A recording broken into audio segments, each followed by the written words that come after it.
Greetings, YouTube. I apologize for the fan noises. It's warm where I am at the moment. It is currently 84 degrees Fahrenheit and 65% humidity. Yay! And that's at 9:46 at night.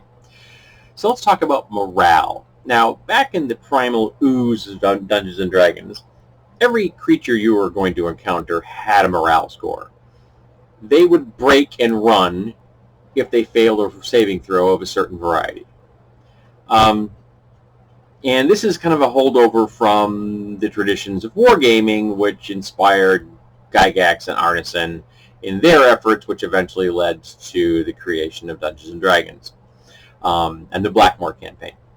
And so we just got used to it back in the day, that everything had a morale bonus. Then over time, or morale score, over time, morale went away. And I kind of miss morale. Now, I understand why morale went away. Because let's face it, in D&D, all humanoid beings that are medium-sized, unless they have an exception, move at the same speed of 30. So getting away is really hard. In systems where every person could have a different score, based off of your stats and some base core amount from the type of species you are, and then have a bonus based on your particular skills or your particular physical statistics, things like that. It makes a little more sense because you could have bunches of different people in the same group, all of the same species, having different speeds. For example, if you were to get a group of human beings together right now in today's world, there's going to be a significant difference between the fastest and the slowest in that group. My wife is going to be far faster than I am. I do not run. My wife does. So I guess in the event of a bear attack, I'm in trouble. But so the mechanics of morale, where someone runs away and the party wants to catch them, you're moving at the same speed. And the person running away is at a distinct disadvantage at that point because they've got their back to you. So running away because morale is broken doesn't really function well because everybody's moving at the same speed. Just like there's a universal governor on all the humanoids running away from each other. But I'm a little nostalgic for it, and particularly at higher levels, because I'm a firm believer in the one-hit, two-hit mook rule, where you have mooks that only take one hit to kill and mooks take 2 hits. The slightly tougher, sub-bosses or bosses of a squad or things like that. Because you want to have the player characters have a sense of accomplishment, so as they get higher level, they should be able to smack creatures and have them fall down unconscious and say it's, always considered subdual damage, say it's in a superhero game.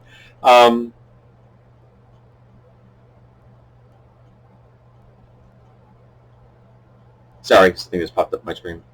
Or just lethal damage if you're running a fantasy or science fiction game. So, why do I miss it? Because I don't want to do that stuff. There are times I want the mooks to get spooked and run away. Now, I'm not saying applying the morale to the player characters. They're tougher stuff. I'm in agreement with like Savage World, which says says out and out right that player characters of a different metal than everybody else. I'm okay with that. So player characters should be under the effects of fear, so they can scare them. They can fail a saving throw, so that they are scared and they may run away or cower or what have you. So they're not going to have to worry about morale so much, unless of course a player has some kind of a flaw that makes them afraid. Or a player character thinks that it's appropriate to that moment in time for them to be afraid. It may make perfect sense for them in a role-playing context for them to break with the rest of the group and be afraid for role-playing purposes.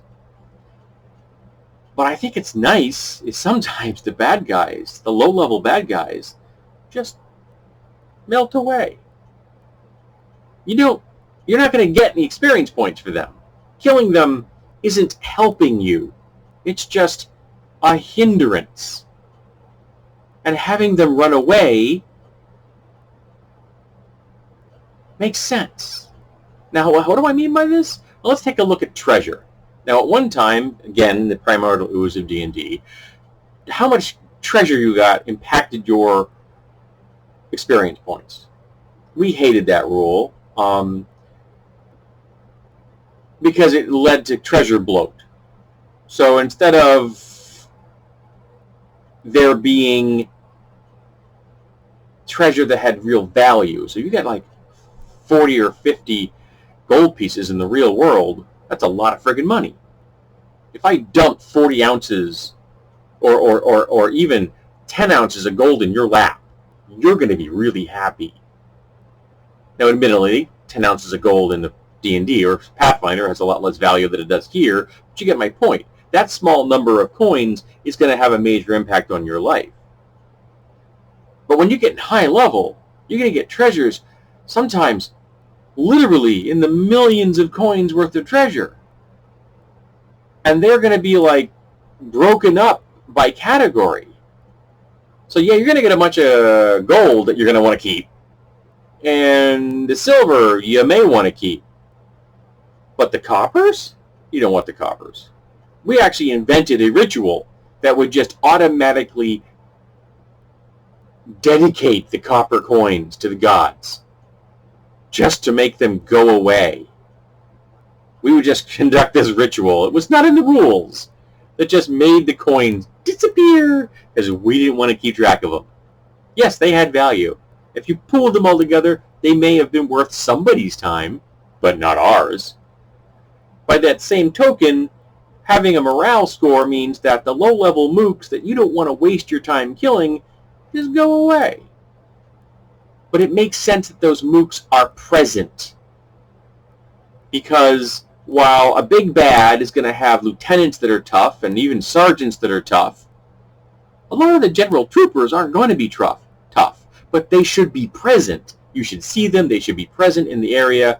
You should have to encounter them. They can still do things like, set up alarms and warn people and turn traps and pull levers. They can do stuff. There comes a certain point where it makes sense that they just fade away because they're terrified.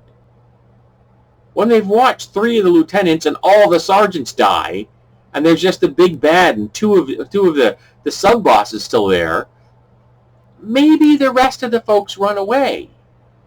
Unlike, you see a lot of times in video games where every single player character that you run into fights to the death.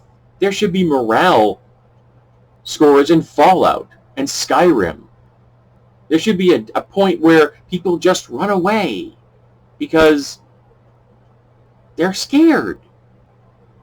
And some of those have a mechanic for that, but a lot of times they don't. They just keep coming at you until they die.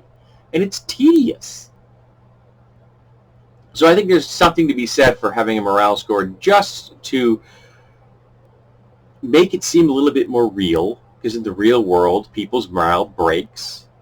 And cinematically, you see it in a lot of films and books where the low-level underlings just fade into the background and disappear because they're terrified, or maybe they're smarter than the people at the top of the Droog food chain. But I kind of missed that mechanic. So let's talk about morale. Let's talk about whether we like it or not. Do you think it's appropriate? Have you ever encountered this problem, particularly if you're playing in a high-level game? Do you just want the bad guy, low-level mooks to disappear? Maybe there for like comedic effect. You want to just go boo and have them run away kind of thing. That's funny. And we like it. So I'm all for it.